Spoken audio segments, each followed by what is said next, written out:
Indulgent, ça fait longtemps que vous me demandez de faire des vidéos. Je vais m'y mettre parce que vu qu'on est tous coincés chez nous et avec le nombre de recettes que je vais faire, je me dis qu'il est temps de partager mes secrets. Donc on va commencer avec une petite recette toute simple de guacamole, mais nous ici, on la mange en salade et pas forcément à l'apéro. C'est moins calorique, on tartine rien du tout, ou alors on le mange en entrée et on mange un gros saladier. Donc pour ça, il n'y a pas besoin de grand chose. Un gros oignon doux des Cévennes. Vous pouvez le faire avec un autre oignon, mais ce sera un petit peu plus fort pour les enfants, je ne vous le conseille pas. Une tomate, c'est pas vraiment de saison, mais j'en ai pris parce qu'on me les a offerts et que c'est les premières de saison. Faire une tomate, une grosse tomate pour pouvoir faire mon guacamole. Des avocats bien mûrs, du sel, du poivre fraîchement moulu ou des 5B, c'est meilleur. Le jus d'un citron vert. Comme vous pouvez le voir, j'ai toujours une grosse réserve de citron à la maison.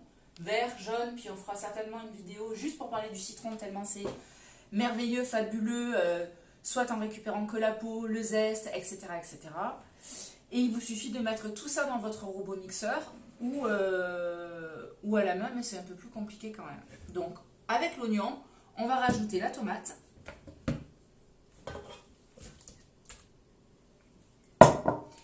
Ensuite, les avocats, et là, franchement, il y en avait pas mal du tout. Il y en avait au moins 6 ou 7.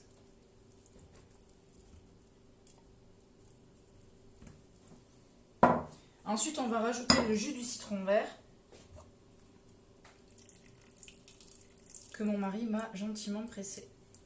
Cuisiner en famille, c'est l'idéal. Alors, vu que les enfants sont loin et que le dernier est en train de faire ses devoirs, on fait participer le mari. Et ensuite, on va mettre des baies.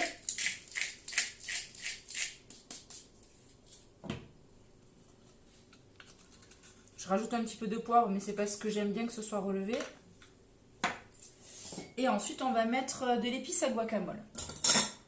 Alors, l'épice à guacamole, on va mettre 4.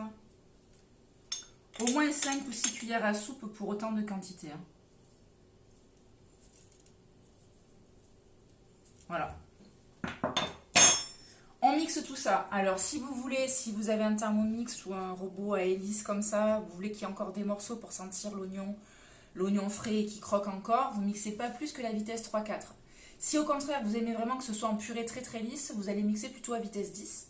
Donc, je vais mixer et on se retrouve tout de suite. Donc, mon guacamole est prêt. Il est mixé à ma convenance, c'est-à-dire que moi j'aime bien quand il y a des petits morceaux croquants à l'intérieur. Donc maintenant on va pouvoir le pimenter en fonction de vos goûts, tout simplement. Ceux qui aiment quand ça arrache, ils vont mettre plutôt de la sauce piment. Ceux qui aiment que ce soit relevé, mais pas que ça emporte la bouche, ils vont mettre du tabasco.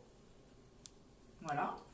Et ensuite, si vous n'avez pas de citron chez vous, vous avez du jus de citron dans votre frigo. Si vous n'avez pas de jus de citron, vous avez du pulco. Si vous n'avez pas de pulco, eh bien, il ne sera pas citronné, tout simplement. Voilà.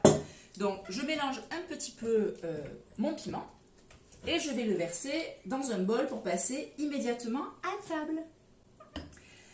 Alors, je ne sais pas si vous le savez, mais vous pouvez conserver tous vos aliments dans des pots en verre, c'est hyper pratique. Et surtout, ça évite toute la journée d'ouvrir le pot et ça va se conserver beaucoup plus longtemps si vous les mettez dans des tout petits contenants. En tout cas, c'est comme ça que j'ai réussi à conserver très longtemps les aliments. Donc, on verse ça dans un pot.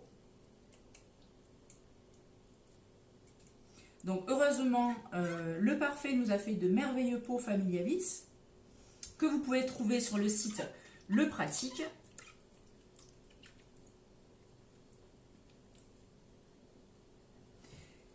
Et ensuite, pour que ça se conserve plus longtemps, n'oubliez pas de mettre votre noyau à l'intérieur.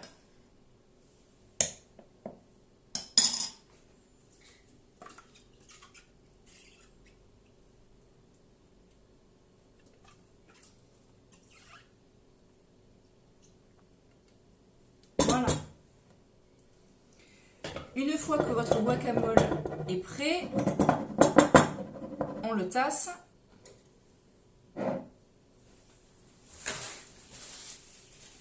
On nettoie bien les bordures.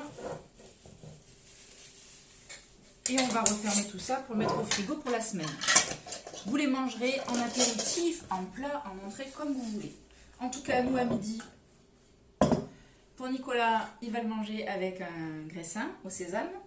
Et pour moi qui suis sans gluten, ce sera avec une chips tortilla au maïs.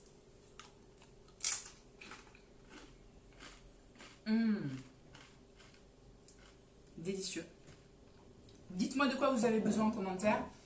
Est-ce que vous avez plutôt besoin de salé ou de sucré, sachant que moi je suis quand même plus forte en salé, mais que j'ai toujours quand même dans mes petites cloches des gâteaux tout prêts, bien équilibrés pour les goûter, les collations de la journée. À bientôt.